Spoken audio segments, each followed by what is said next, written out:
All right, well, thank you all today for coming and online as well.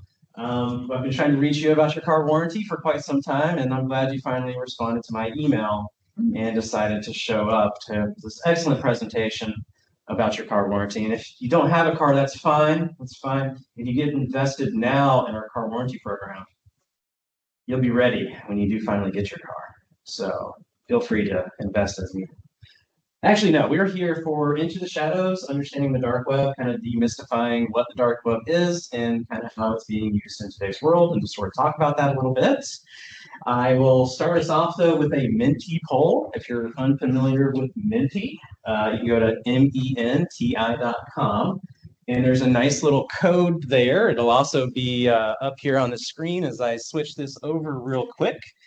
And we're just going to kind of get a little idea and feel for what people kind of already know about the web a little bit. So we'll do present, and it's going to take a second for it to kick up and run. And so the first question is, what best describes why are you here today? Again, you can go to menti.com, menti.com, and the code is up there at the top, 4987 3725. And that will get you into the poll, and we'll see numbers start popping up down here at the bottom as people get into it. Did you follow a mysterious email link and ended up here by mistake or on purpose? Did you heard rumors of forbidden knowledge? And we're actually split right now. Everybody has 25%. So one heard rumors, I'm on a quest to protect my digital soul. I'm training to become a cyber wizard. And I already walk the shadowy nether paths. We'll see where everybody is at. You're on a quest to protect your digital soul. Or I'm training to become a cyber wizard. Someone is already walking the shadowy nether paths. Okay, well, this might be a little bit, you might already know a lot of what I'm going to talk about then, if that's you. Let's see, we got 10. We'll give it just a few more seconds. So again, menti.com, menti.com, 4987 3725. We're going to keep it at 10. So most people here to protect the digital soul or training to become a cyber wizard. And then we have one of each of the other responses, including the walking of the shadowy nether paths. Great. Next question, how much do you know about the dark web? And it should change that on your screen. So you thought it was a Marvel villain. I heard whispers in the wind. You have peeked behind the curtain. You have wandered the onion layers. Or I am the shadows. I am the shadows. Again, you might know a lot of what I'm going to talk about already. So most people just heard whispers in the wind. Fair enough. You know, it's kind of the mysterious dark web. They don't allow flashlights in the dark web, which is why it's so dark. Yeah. Makes sense. It does. Yeah. Honestly, there was no funding. There's no public funding for flashlights. That's why it's so dark. All right. The one that might get me fired, but hopefully won't get me fired, which is what's the one word, and I think you actually can put in 3 words. What's the one word you associate with the dark web? Crime. Yeah, that's out there. That's for sure. Yeah. Any other responses? We're just going with crime. Drugs. Yes. Yeah. Drugs. Yeah. Drugs are out there. Drugs are also not out there. Thieves. Okay. Illegal crime. Drugs. Laundering. Scaly. Yeah. Really scaly. So yeah, I have a 1-year-old, so sometimes I gotta use the voice. Makes some funny voices. Danger, bad people, information. I wonder if information is the one already walking the shadowy nether paths. Secrets, trafficking, thrilling. I kind of think I might find the person who already walking the nether paths. So this is kind of like a lot of what we got yesterday. It was definitely, there's a lot of illegal behavior that's out there.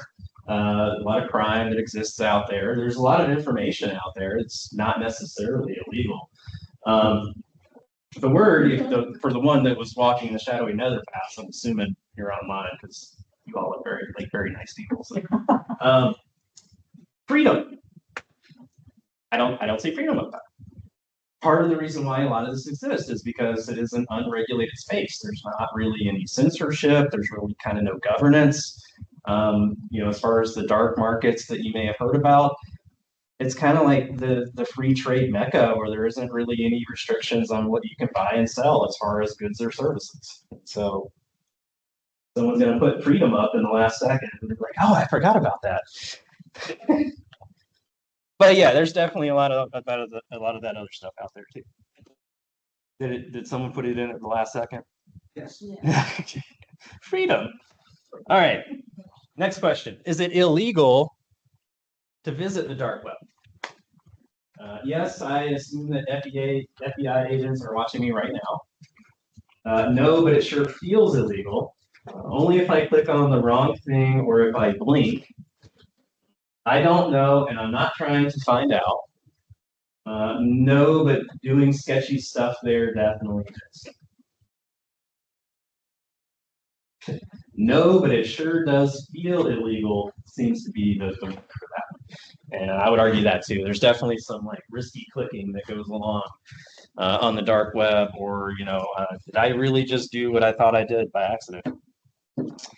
All right, last question, which is, what's your current cybersecurity vibe in terms of Faces of Nicolas Cage? Do you feel a little happy or a bit carefree? A little Con Air-y maybe with a carefree attitude? Although the Con Air Nick Cage was not very calm, carefree in my opinion. V's, yes, V's option. Focused right there in the middle. Yeah, relaxed. Okay. Honestly, there was a lot of stressed responses yesterday. I was kind of surprised with the number of stressed responses. Meh, it's just life is, just life is. What else can we say about it? A lot of mess. Okay, I hit a nerve with the. Oh, life is what life is. Oh, Ghost Rider. There is not a Ghost Rider. All right, no, well. Yeah, burn for eternity in pits of fire and doom. Okay, so that's kind of it for our Menti poll, at least this one. I do have another one that's coming up here in a little bit, so we'll bring that one up when the time comes. And we'll go back to this guy. And I clicked the button, but it did not register my clicks. Okay. Cool. So I kind of like to start off this talk because, I was kind of running some ideas that I wanted to talk about by my wife while I was getting this presentation going. And I always feel like when I'm doing cybersecurity talks, I should always start with a disclaimer. And so this is my first disclaimer, which is I am not a lawyer. I am not legal representation. I do not know the legal and ethical ins and outs of every little nuance that exists on the dark web or cybersecurity in general. I've pieced together a lot of things over the years, but that doesn't mean I'm necessarily very smart. So, set your expectations low for me when it comes to this presentation, and then you'll be very excited by the end of it. So I'm not a lawyer. There is some illegal things that we'll kind of discuss, but this isn't like a guidebook on how to do illegal things on the web, because obviously I feel like that would get me fired, and I try to promise that I wouldn't do that. So I have to leave with the same number of jobs that I came with. Got to continue putting food on the table at home. So it's a very big part about it. So if you want to learn how to access and participate in crime activity on the dark web, that presentation is later. It's our registration only. And again, if you signed in with your social security number and mother's maiden name, we'll see if we can't find enough information to make it. What's the fee for that presentation? Not cheap. They say, the more expensive something is, the more valuable it is. The lessons that you learn. So also, I want to keep my job. So even though we're not going to do anything illegal here, I also don't want Dr. Sabanovic to contact university counsel and ask if I did something illegal, because I feel like that's even kind of a big gray area in today's world. So not a hacking tutorial. We do, however, teach ethical hacking. So if you want to learn, how to use hacking tools and apply them in a safe and legal manner, we teach classes here at MGA like that in our undergraduate and our graduate program. So feel free to take some of those courses, and no worries about the FBI coming to knock down your door. at least, from the not a lawyer standpoint anyway. We're just really kind of here to understand the risks and behaviors of what the dark web is, how to protect ourselves, why why is it relevant in today's society, and kind of understand how it fits into the cyber landscape a little bit. And yeah, you're in the wrong session if you want to do the cybercrime thing. That's later on by reservation only. Make sure you bring your entire bank account with you when you sign up for that one, okay? So we do have some goals. So is we want to kind of define what the web is, the web. Typically, we see that kind of with the surface web, and then sort of a deep web, and then also the dark web, where they don't allow flashlights. We kind of want to understand how it works, so a little bit of the technology that's behind it and where it came from. Recognize some of the risks, the scams, the breaches, what goes on out there. Many of you said it, there is a lot of crime, but there's also a lot of gray area that exists out there. And then kind of learn some cybersecurity best practices along the way. That way, again, we kind of learn how to protect ourselves in the cyber environment. So what is the web? Well, the web as we know it is typically we go out to Google, we Google for a term, and we get back results from Google about what is the web. We would call that the surface web because that's the public internet. It's available on Google, Yahoo, Bing, DuckDuckGo, search engine of choice. And so you can kind of browse the surface web, and there's not, there's still bad stuff out there on the surface web for sure, but again, surface web, it's available to everyone. The dark web, or deep web rather, is kind of the stuff that's paywall or locked behind like your bank account, right? Only you can access your bank account information, but you're still using the internet to access that information. So in cybersecurity, you would say there's an authentication process that confirms that you are who you are. You log in with the username and password. Hopefully you have some multi-factor authentication as well, confirm. And then authorization would be what are you allowed to do once you've logged in.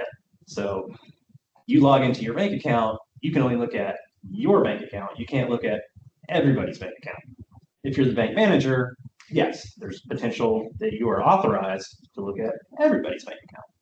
And so the deep web kind of works in that sense of it's not necessarily available to everybody, but it's kind of paywalled off or locked behind certain layers, right? And if you kind of think, how did the original internet started? The original internet started as a military research project with a very simple question. How do we maintain communications in the event of a nuclear war? And that's kind of the basis behind how the internet was invented, implemented via ARPANET in military context, and then later was allowed for private companies to join the internet. And here we go today, and everybody's on the internet. So many devices connected everywhere. Of course, we're here today to talk about the dark web, which is the anonymous internet, the internet that you need special tooling for. So you can't just open up your Google Chrome browser and do a search and say, I want to browse the dark web. It doesn't quite work that way. There are some browsers that have that functionality built in. So the browser I use is called Brave. It's basically Google Chrome without all the ads in it and all the Google advertising and trackers. Brave has an ability to open up a Tor browser right inside of it.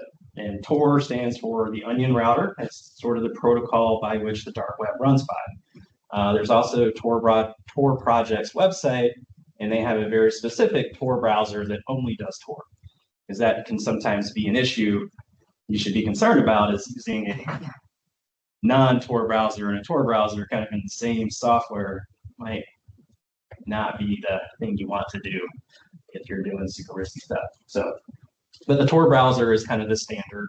How do I access the dark web? You go use the Tor browser.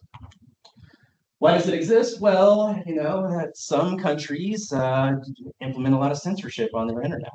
In some countries, you might not be able to just go to Google, or you might have to go through specific search engines that are controlled by state entities. And the dark web kind of allows you to circumvent that because you're not, you can kind of anonymize who you are or where you are and access that the dark web outside the bounds of what your country allows you to. So also privacy, some say that data is more valuable than oil these days. And so there's a much higher trade and value for data of the people that exist in your country than there is the oil they're using. Some people don't want to be part of that, so privacy is very important. We should all be a little concerned about that. And then, activism and whistleblowing and crime. There's some very popular websites over the past 20 years that have been involved with leaking or, publishing certain things. I'm not supposed to talk about them, I guess, because I used to have a discussion question about Edward Snowden, and I have many students over the years tell me that they are going to opt to not answer that discussion because they can't, based on their clearance levels. They can't acknowledge what he did in a professional context. So I had to kind of change a bunch of discussion questions over the years. So activism, whistleblowing, ways to kind of, again, if you know something, you can publish it out on the dark web. And of course, it is the dark web. There's no censorship. There's no who is right, and most of the time, it's going to be a scam anyway. So how do you know what you're seeing on dark web is real or not? And that can be really hard because you don't know who any of these people are. And then I have like the U.S. Navy. And so why do I have the U.S. Navy? Well, it actually kind of goes back to the original purpose of the internet. Is the U.S. Navy was presented a research problem of if intelligence officers that are out in the field lose communication, how can they reestablish communication with their military counterparts? And so the U.S. Navy project came up with the Tor onion routing protocol. Now, they're not responsible for the modern day dark web, I hope. I really hope. It's like, I hope the Navy's not running, drug crime rings. But U.S. Navy did help fund the research that brought about technology that was used by Tor in the event that intelligence agents could reestablish contact should they lose contact or communications out in the field. All they would need is access to the internet via a Tor browser, and their identity would be preserved. So, again, I've mentioned Tor browser a couple times. Tor stands for the Onion Router. The Onion Router, it's a protocol of network protocols that kind of bounce traffic around, and I have a couple diagrams that we'll kind of talk about just a little bit to give a general idea. It's not supposed to be a super technical discussion, but if you do kind of want to know how it works, how does it keep you anonymous? Maybe how is it a little bit different from our typical surface web type stuff? Another thing that has become really important on dark web, especially in the past 20 years, 15 years? I don't know. I have to look at the chart of how much Bitcoin is worth. And then as Bitcoin values go up, you can probably see that dark web activity is a mirrored graph of the value of cryptocurrencies and the number of users on dark web is probably a very related graph for reasons unknown. And decentralized hosting does make it a little bit harder for law enforcement to take down places like darknet marketplaces that are selling drugs or other services. So here's our diagram of a little bit of how this works. Unit 42 from Palo Alto Networks is a great resource for cybersecurity professionals if you're a cybersecurity professional. That's a website that you want to book. They have a lot of recent news articles. Palo Alto is really like a device manufacturer, but for different types of hardware. But they have a really good cybersecurity squad at Unit 42. And a lot of training materials too. So anyway, that's where I lifted this picture from because you always cite your sources. So long story short, Amelia, you are Amelia in this scenario. You're way over here on your laptop, hopefully not on your home network where your ISP knows where you live, because that would be awkward. Your computer needs to talk to what's known as an entry guard. And typically the Tor network is run by volunteers. Who are these volunteers? Good question. Your computer talks to the entry guard. And so from the entry guard, that's the only person that you know that exists on the Tor network, technically. The entry guard is the one that's going to talk to these middle relays. And there could be many middle relays, and these middle relays could be over the entire world. So you talk to your entry guard, but the entry guard is going to spread your traffic through multiple middle relays. And your traffic may bounce from Hong Kong to China to South America, back to Europe, over to America, back out of America, Canada, Mexico, back to America again.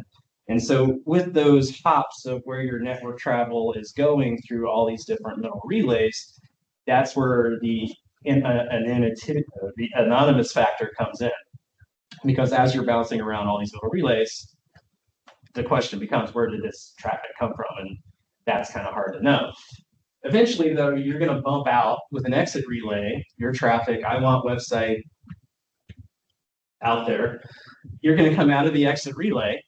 And from the exit relay, you go out to wherever that website is. And so, that's kind of how it works. And then it's the opposite on the way back. It's that the website's going to talk to this as an entry node or a entry node. It's going to bump back through the middle relays, back through the entry guard, back to you. And this little chart kind of gives you a little bit of idea of who knows what in this scenario. So again, like you're Amelia, you know who the entry guard is, but you don't really know who any of the middle relays are. Because once it's gone through the entry node, it's not really your traffic anymore. It's just bumped in with all this other traffic. Like you're just laundering cache in a big, deep web of stuff. And you don't know who the exit relay is. You don't know where they exist. And you don't even really know where the web server exists either. All you know is this is the one that I'm talking to. And then once my traffic goes through the entry guard, all the rest of it just tumbles out and finds its way. And then, again, if you're the entry guard, well, you know who you are, but you don't really know who all of the middle relays are. You know a pathway that you're going to send it to, but you don't necessarily know everyone. Or you know the middle relays. You don't know the exit relay, so you don't really know where it bumps out of the Tor network back out onto web, and you don't know where the actual web server is either. The web server doesn't know who Amelia is, and doesn't really know who the middle relays are. And I forgot that's a touchscreen. And the web server does know its exit relay. So it does know that exit of the Tor network where it's going to talk to. Question from online. Okay. Someone who's not tech savvy has heard that Apple Macs have better security and less likely to be hacked versus not Apple. Is this true, and would it affect anything here? So this is network protocol, the way that your computer communicates with other computers. I wouldn't say it's related to what operating system or what software you're running. As far as are Macs more secure than Windows, I tend to take that question more in if I go fishing in a pond and I know there's a lot of fish in this pond, that's the pond I want to go try to catch fish in, right? If there's two ponds, we're saying there's two ponds. There's an Apple pond and there's a Microsoft pond, right? And they both might have fish, but I know this pond by Microsoft has a ton of fish in it. That's the one I want to go fishing. This pond has less fish. I'm less likely to catch a fish in a smaller pond with less fish. That's my analogy. I wouldn't say that they're more or less secure. It's that cyber criminals know they're more likely to catch Microsoft victims because there's more Microsoft victims. So obviously I'm going to go fish with the pond that has more fish.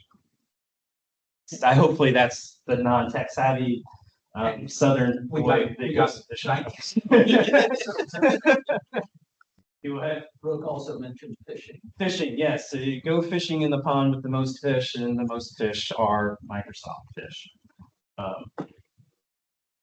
And if that's the case, then you want to buy the most obscure equipment ever, but then the most obscure equipment ever doesn't go through security testing at all. And so it's like I can literally just go pick up that fish. It's that easy to catch a fish. I just see it right there and like, look. So there is an activity for understanding onion routing. I'm not going to play the video though, because my entire experience about giving live presentations that are both in live and online is that you will very much appreciate the video here in the room, but you online folks, you will hate it. Because the mouths won't match the voices and you'll get feedback, and it's just a terrible experience if you try to stream video live while also online. So anyway, there's a nice QR code there. You feel free to scan it and just bookmark it for later. It's a pretty short video. I'm pretty sure it's an AI voice that does the voiceover of it. He's scared. He's like, I don't trust this guy and his QR codes. If you don't trust my QR code, there is a website link for the torproject.org where that video is hosted. So it just should take you straight to that page. Okay, well, feels like a liar. All right. Again, who wore it better? And this is me at a Charleston conference last week for our Centers of Academic Excellence in Cyber Defense. And we heard a lot of great things about that. I took said picture and I put it into ChatGPT, and we get the middle picture here. And I'm not wearing gray pants today. I have my green pants on. But I pretty much look the same in all these pictures except for that guy. I have no idea who that guy is, but that's supposedly the more cartoony version. Um, I just want to let you know that I am a real person. I'm not a lawyer. I didn't go to lawyering school. I'm not well versed in bird law or any other types of law where this might work. School. Calm down. I like my job. I don't want to get fired. Hopefully, yesterday, apparently I did well. I did not get fired yesterday because I'm here today, hoping I can keep that streak going. I am sometimes amazed by butterflies and squirrels and other things that easily distract me and make me smile. So, in that case, I sometimes do. I have to be careful about what I click on. So it's so fancy. And I'm also, again, a real person. I sometimes burn my mouth when my coffee is too hot. So, long story short, though, stay safe out there. I'm not a super person, whatever, and I'm not sure I know enough to be safe out there either. And so you always have to have a cautious attitude when it comes to cybersecurity. And you never really, if you feel too safe, you're not doing it right. So nobody answered bees. I probably would have answered bees on the first slide. Dr. Hope over here feels totally content. I remember us having a conversation about how he clicked on phishing links for the thrill of it. So he wanted to feel alive. So a little bit of dark web history and landscape. Again, most of my pictures are all ChatGPT generated. This is kind of my favorite one. It's like I should make that my desktop background. I like that picture of the red chess piece and the blue cyber defender over there. I thought it was great. Looks medieval. It is pretty medieval. I took a lot of prompting to get that image to come out of ChatGPT. So just as a little bit of a backstory, and of course, I was ill prepared. I did not take my notes out of my bag that I had yesterday. So now I have to reach over here because the facts do matter when it comes to places like the Silk Road. The Silk Road, this guy, the Silk Road, not this Silk Road, the other Silk Road. This Silk Road, yes. So what we have here is a map of the ancient Silk Road in China. And it's a collection of trade routes that go all the way from Western China to Eastern China, all the way back into Europe. And the original Silk Road is very popular for the trading of goods, spices, silk, by which it's named, but then all of the other, different types of goods and activities that all came over from China. And this, the heyday of China is the Han Dynasty for the Silk Road. And from the European perspective, the person that's probably most associated with the Silk Road is also known for his water sports. His name's Marco Polo. So yeah, she chuckled a little bit. It felt good. I see that. She got it. So famous for water sports and also the Silk Road. And silk, porcelain, paper, tea, and all kinds of other goods traveling out of China. And that's actually the basis for today's Silk Road, or 13 years ago, 10, 15 years ago, Silk Road. That Silk Road, set up by somebody a little bit different. His name is Ross Ulbricht. And Ross Ulbricht set up the Silk Road, and of course it was named similar to the original Silk Road. It was intended to be a dark marketplace where anybody could trade in any sorts of goods or services if they wanted to. And in this case, started with drugs, right? People can go out, buy drugs, have them delivered to their door. Kind of escalated from there into drugs and weapons, and then from drugs and weapons, it went to like various services like hacking and malware tools and ransomware tools. And then, we start adding in things like I could get Dr. Hope's legs broken for the low cost of $500 in Bitcoin, all the way up to hiring hitmen to kill people. So, and this is kind of the original Silk Road, and it escalated really fast. And of course, it kind of hit this peak where all of a sudden law enforcement starts getting really interested. So what do you do? Well, law enforcement starts taking an interest and law enforcement finds a way. So Ross Ulbricht, also known as Dread Pirate Roberts, might be more familiar with the name because that's one of the reasons Silk Road is famous, because the guy had a great hacker name, if we're being honest. Hacker names. Well, there's two frames of thought when it comes to the Cyber Knights organization. Is you choose your hacker name, or does your hacker name choose you? Yeah. So in the case of Dread Pirate Roberts, he actually had multiple hacker names. Dread Pirate Roberts was the name that he went by on the website, but of course he's going out into ClearNet, or I sometimes use the word ClearNet to kind of talk about what surface web and just deep web is, because it's more clear, it's not so dark, where we allow flashlights at the top. So he's actually going out onto ClearNet and he's advertising his website. He's like, if you want to buy drugs, this is where you go. And his ultimate mistake was he reuses his Altoids hacker name on ClearNet, and he ties that hacker name to his personal Gmail account.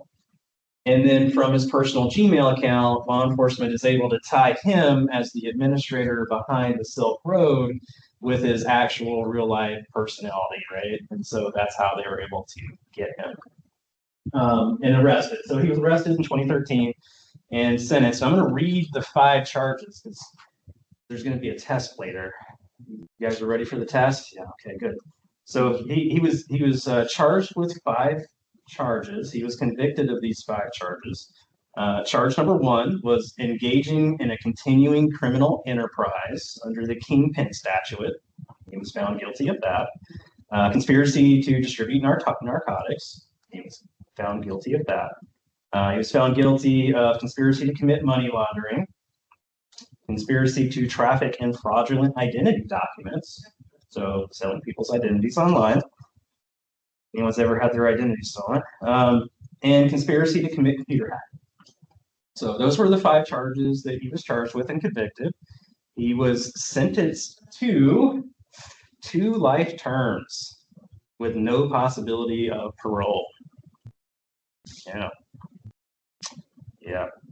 He appealed those in 2017.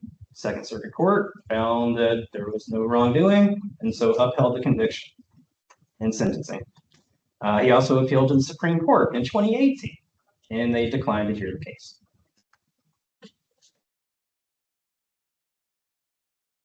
So what happens after Silk Bay, right? Or Silk Road, Silk Bay, mixing things.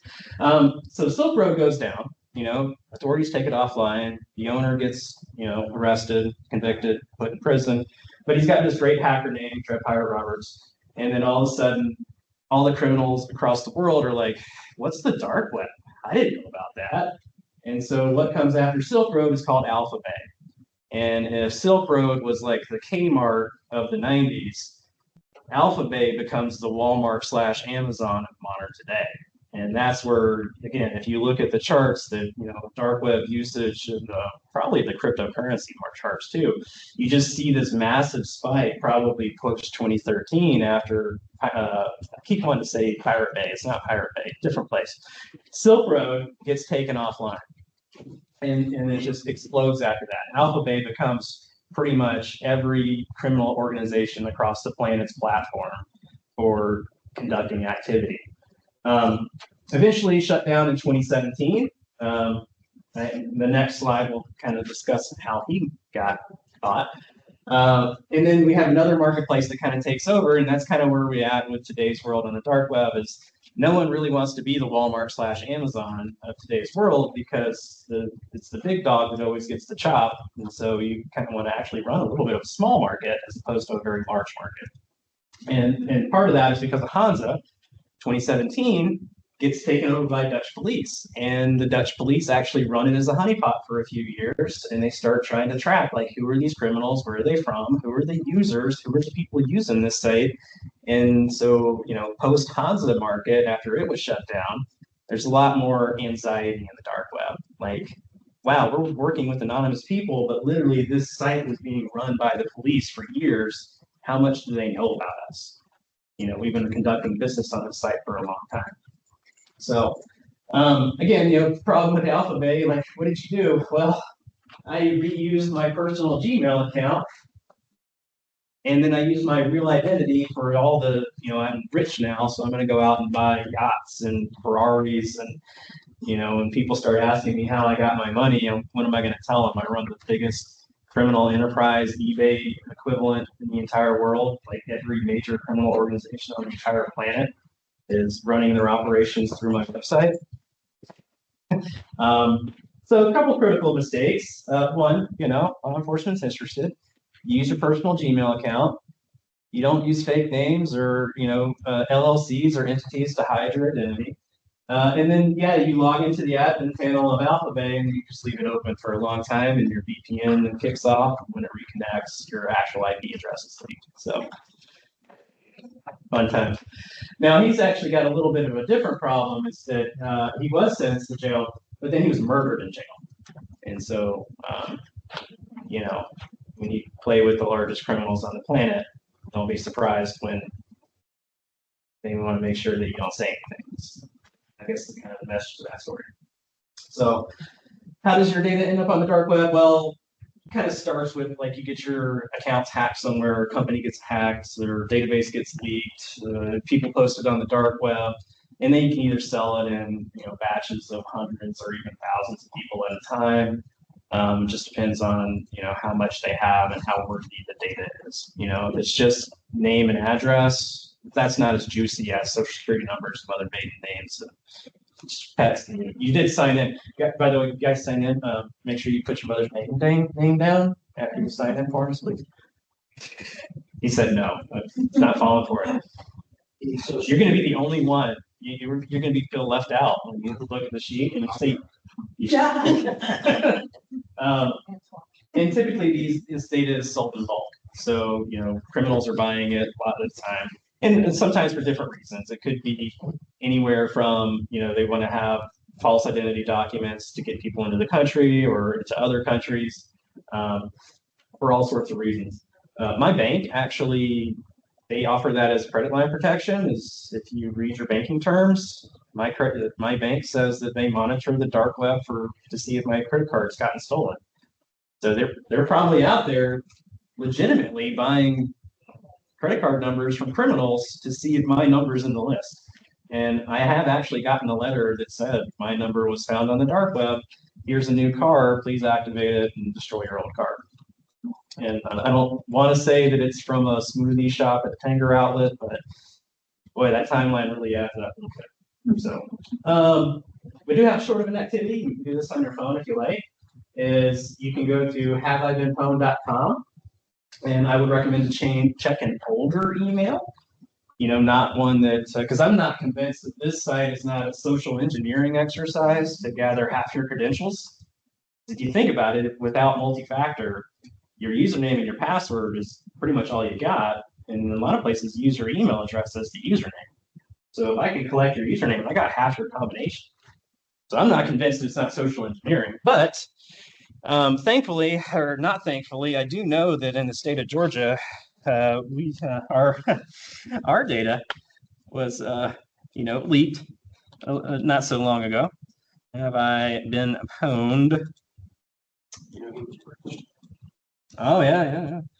Well, if you were anywhere in the state of Georgia, you would know that you're at least in here once. If you are in the military, then in 2015, when OPM got breached, you'd be in here a lot. The guy that created it was breached. Oh, okay. So I just gave away half my stuff. So I checked my allen.stines@mga.edu email address, and I've had it for a long time. I've been with the institution for 16 or 17 years. I know when you look at me, it doesn't look that way, but I've been here quite a while. I feel it in my bones when I wake up in the morning. I can feel it, how long I've been working here.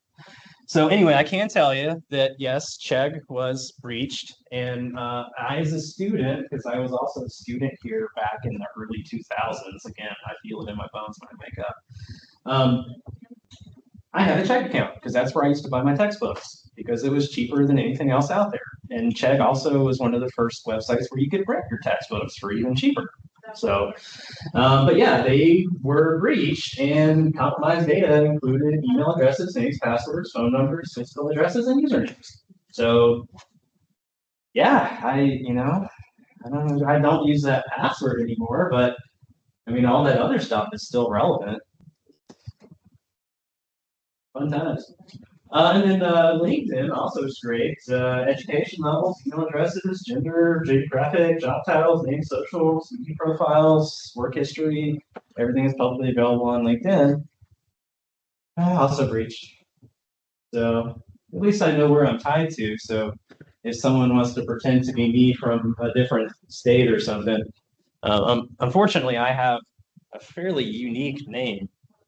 I was talking with somebody, and they felt safer because on paper their name was Barbara, but they actually went by Lynn in real life, and so they felt safe because they used a nickname in real life versus legal paper name.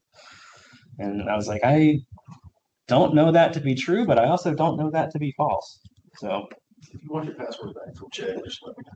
okay, well, yeah, if I want my password, I'll just go out to the dark web and look it up. That's kind of the forgot when it was so long ago. I mean, you don't have to log into anything anymore. It just remembers who you are, right? So, and there are a lot of different uses, I'll say, for the dark web.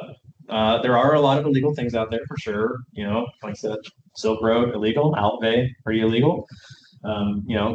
Paying to get Dr. Hope's legs broken, probably illegal. So That's probably. I'm not a legal expert. But there are some legal uses. So, of course, it's privacy centric. If you are in a situation where you feel heavily censored or you're going to be censored, you can speak your mind. There's no content moderation. You're not going to get banned. You're not going to get shadow banned. It's the famous thing now. I was shadow banned for my point of view. You won't be shadow banned on the dark web because, trust me, there's a lot worse out there. And it's kind of like the free speech haven. And again, if you're like a free capitalist, the markets should run as with little intervention as possible. A lot of these dark web markets do operate that way under kind of some of those principles. So there are definitely a lot of gray areas. So, and then, again, if you want to learn hacking tools, there's a lot of ways to get hacking tools and learn how to use them that don't require you to go out to the dark web and learn from actual criminals. So why does it not matter? Well, again, after the Hounds of Market got taken down and it was revealed that, yes, law enforcement has been running this dark market and gathering data for 3 years, there's a lot of skepticism on whether or not how secure these dark web markets actually are. Because if you're getting packages delivered to your front door, yes, I would like to know if it's the FBI or if it's a Mexican drug cartel. Not that I really like either of those options, but it's kind of hard to authenticate. Going back to authentication and authorization, you don't really know who it is you're talking to. And if you're summoning packages to your front door, can you really know who's doing it? Or does that kind of get scary? So what we see, and this is from DEA's website, and it's actually a flyer. If you go out to find this flyer, it's actually more of a how-to than like how to buy drugs on social media in today's world, which is kind of funny to me. But it's a warning. It's telling you this is what the market's doing is. These criminals are coming out of the dark web and they're going back onto ClearNet. So they're advertising services on social media platforms. A lot of times they're using different types of emoticons or coded language. So kind of like a what's old is new again. Maybe back to the 60s when people were using fancy words and stuff like that. You can go watch a lot of old movies, Beatles movies, listen to a Beatles song about the Yellow Submarine, you'll know what it means. A lot of coded language still existing out there. No one got the yellow stuff. Oh, I got it. Okay. A lot of coded language that's kind of coming back and becoming new again. The young guys are like, the Beatles? Who are the Beatles? He's not talking about Yeah, it's not the bug. Not the VW bug. So a lot of coded language, emoticons to kind of advertise services, different emoticons for different things. And then once you kind of make contact with somebody on the ClearNet or through like you're logged into your Facebook profile, they're going to kind of get you into a more secure platform like Signal or Telegram or WhatsApp, encrypted platforms that make sure that your communication is private between you and you still might not know who that is, but you're communicating with somebody in a way that's still more anonymous, and you're not maybe don't want packages to just show up on your front door kind of thing. And then instead of using Bitcoin and cryptocurrencies to pay for your goods and services, well, now we have fancy apps like Venmo and Zelle where you can just, toss $50 into their wallet on Venmo, and who needs cryptocurrencies when it's that easy, right? No one carries cash anymore. So dark web is still very much important. It's just that the nature has changed, in the past few years, since law enforcement has become more aware of what these dark markets are doing. But that doesn't mean that they don't exist. And this one is from 2 weeks ago. KidFlix, which advertises itself as the Netflix of the dark web, or you guessed it, pedophilia content, averaging 3.5 videos per hour, was taken down. The investigation went on for 3 years, identified, or at least found there was 1.8 million users on this site on the dark web over the past 3 years. 1.4K suspects, 79 arrests, which actually seems really low. The number of users and the number of possible identified peoples. 3,000 devices, 91,000 CSAM videos. CSAM stands for child sexual abuse material. And then over 6,000 hours of content just on this one site alone. And again, Netflix of the dark web, right? So it does matter, it's still very much being used. It's just the nature of how it's being used for different purposes. Again, this would probably be the biggest of these types of platforms, types of markets on the dark web. And so, of course, law enforcement is going to go after the big targets before it goes after the small targets. Same with, Alphabet was not the only platform that came up after Silk Road. It was just the biggest and most popular, right? So, I got a couple of screenshots that I'm going to go through, and a couple ways if you ever want to go down this research path, assume everything is a scam, because chances are it's more likely a scam than it is actually real. Who are you going to complain to if your drugs don't show up at your door? Call it go. They're just going to take your money and run, right? Yeah, you're going to call the cops. I ordered this off the dark web, and it's 3 days late now. Took my money. So most of the time, scams, right? Also, always assume that someone's looking over your shoulder, because you don't really know that they're not. Yes, Tor network is supposed to provide you anonymity, but that's not always the case. And yeah, are you smart enough? I mean, these guys that ran Silk Road and Alphabet are like elite hackers running huge dark webs, and they made simple mistakes like tying personal Gmail accounts through multiple ways where they could then get themselves identified. So you kind of ask yourself, are you really that smart to not do something that stupid? I'm a dummy, so I totally see myself making stupid mistakes like that, honestly. So first one is the CIA's Onion website.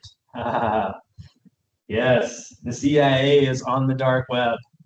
They have a secure Dropbox where anyone in the world can drop anything they need to into the CIA's Dropbox. And that goes back to its original purpose, right? The original purpose from the Navy was you have intelligence assets out in the field, they need to reestablish communication. How can they do that? They find a computer that has a Tor browser, they have the CIA's Onion site memorized, they reestablish communication anywhere in the world. So, hooray! We solved the research problem.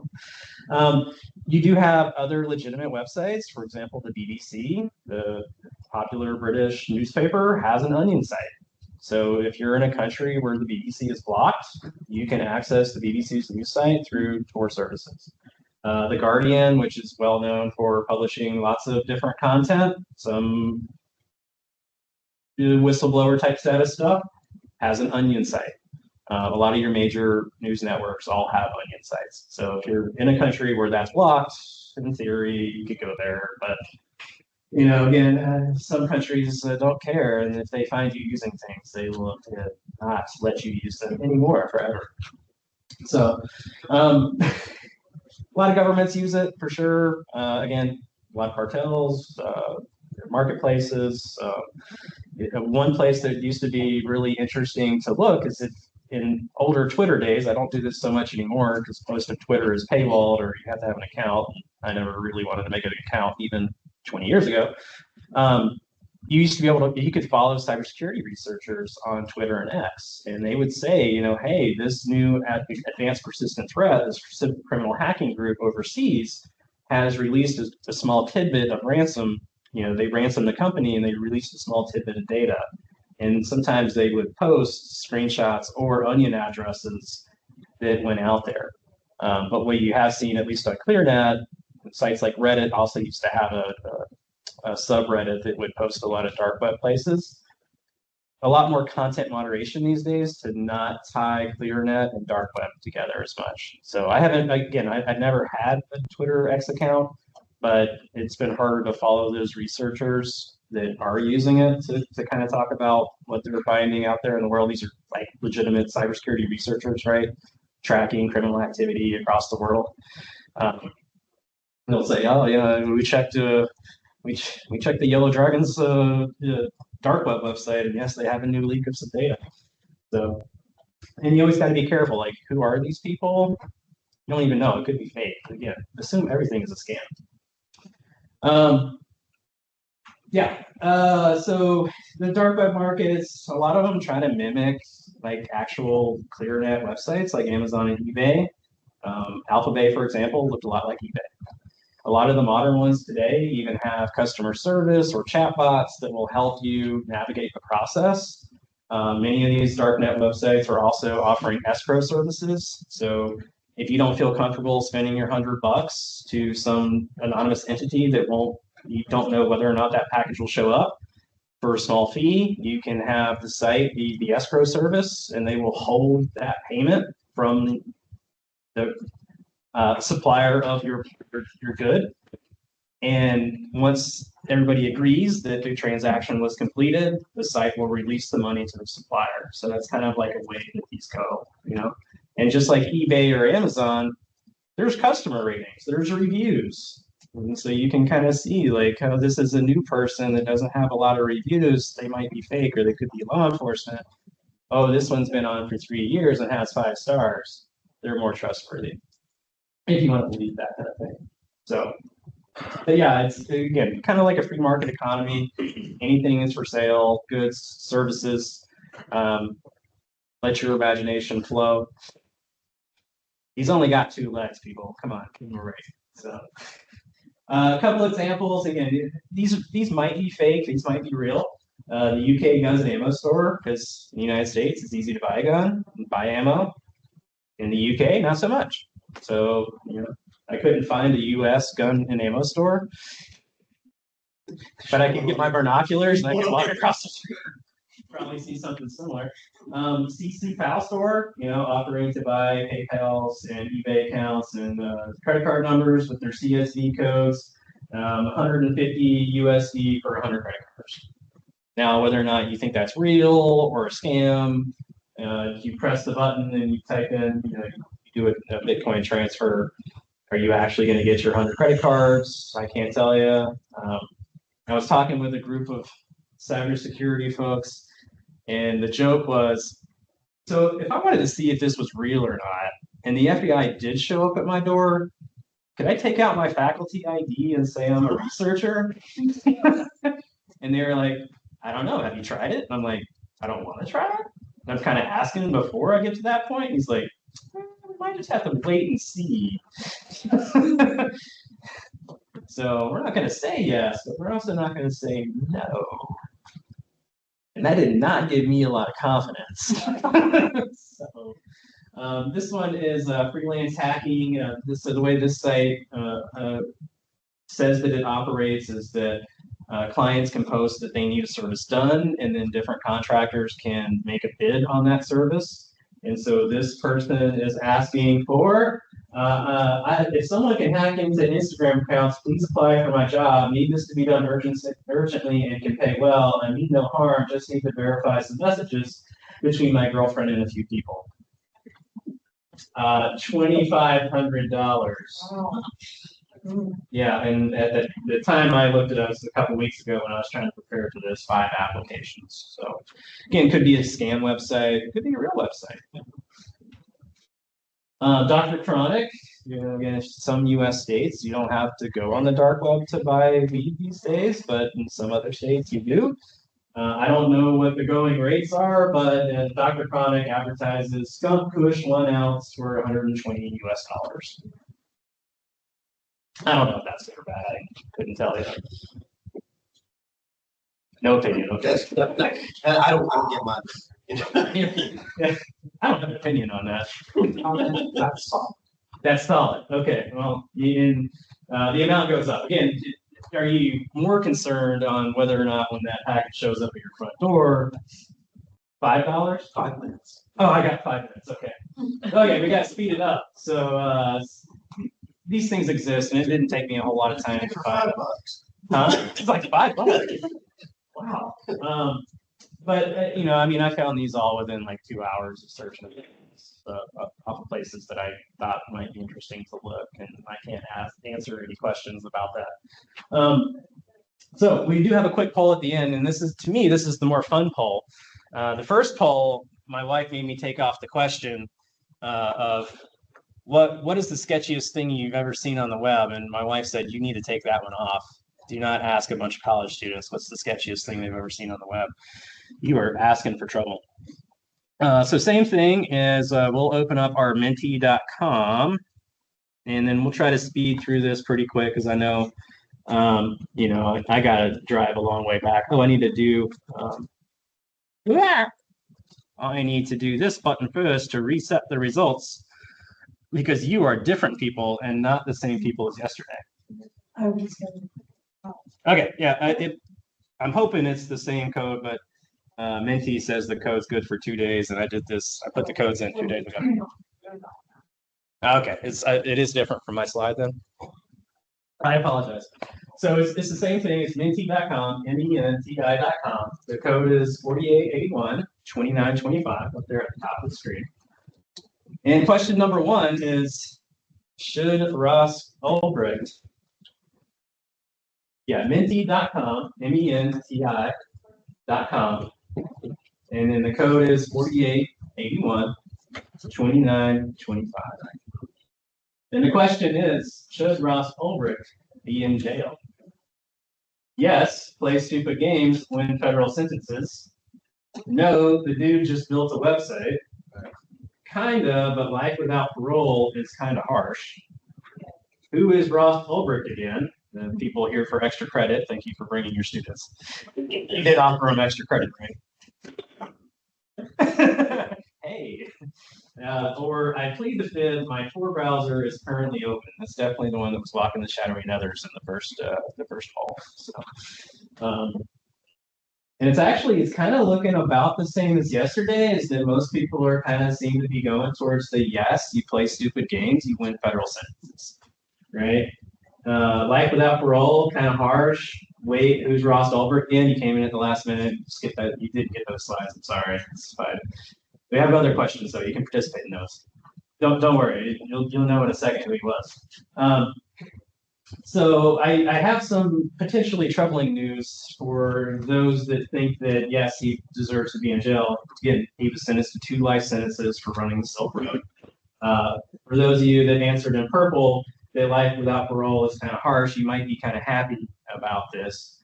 But Ross Ulbricht his sentence was commuted on January 21st, 2025. So he is no longer in jail, no longer serving his 2 life sentences. The incoming administration during campaigns had made a promise to certain libertarian groups for their support to free Ross Ulbricht. And so incoming President Trump administration released him from prison. Silk Road 3.0. What would you have done with an anonymous eBay for drugs? And we'll just say other things, because let's be honest, we only want to talk about drugs, but there are a lot of other things out there. You would have shut it down immediately, cashed out early, changed your name, and moved to a non-US extradition country. I don't know, maybe not tie it to my personal Gmail account. We got 2 there already. Turned it into a secure research platform. Again, I have a faculty ID. We could fund a retirement, that's all I'm saying. I don't know, maybe not tie it to my personal Gmail account. So you think you're smart enough to not make mistakes like billionaires make? Okay. I mean, I know I'm not that smart, but more power to you. Shut it down immediately. We have some never know who's watching kind of thing. Well, that's actually kind of mixed. I think most everybody was, the don't tie it to my personal Gmail account. Like, ethically, I might not have a problem running the anonymous eBay for drugs, but at the same time, I really don't want to get caught. No one wants to get caught. Woo! All right, next question. Should the owner of a website be responsible for what the users post on it? Now, 60% of you in the first question. 40%, 50% is majority of you in the first question said you did deserve to be in jail. So, should the owner of a website be responsible for what they post on it? Yes. If you build it, you moderate it. No, that's like blaming the mall for shoplifting. Depends on how much control they really have. Only if they ignore it or encourage bad behavior, or do we just let the algorithm sort it out? And AI is going to solve all our problems. I don't know, if you build it, you should moderate it, huh? There's that 40-50% that wanted Ross Ulbricht in jail right there. And then only if they ignore or encourage bad behavior. How? How do you justify it? How do you know that they how is the question I would get that? Because I could just play dumb, because I'm dumb. I didn't know they were using my website to do that. I was just over here counting the money all day.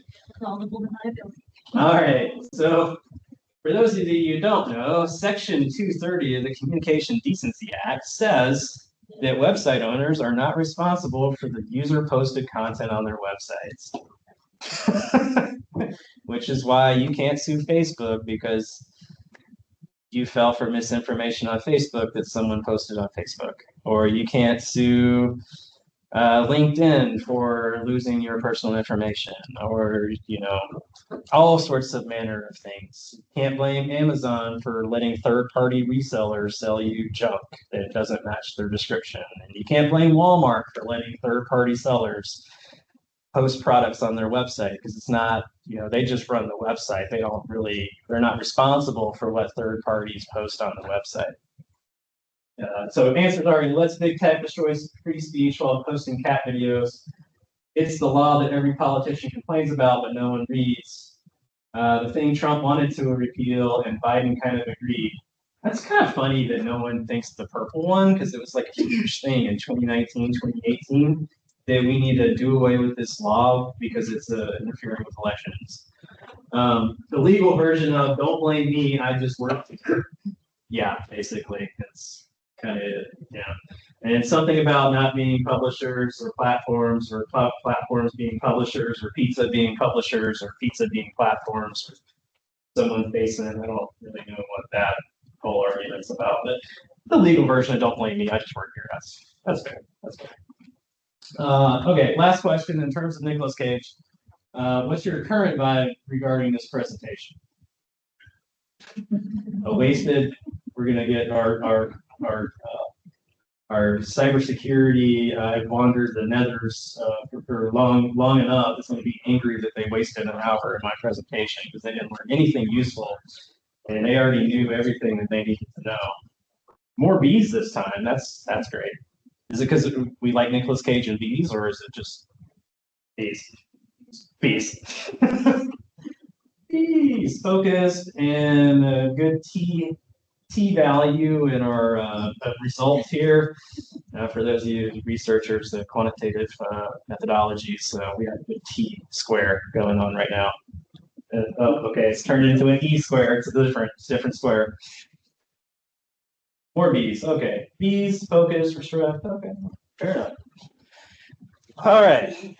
What am I doing on time? We're over 10 minutes, which is exactly where I was yesterday when we got to this point, I feel like.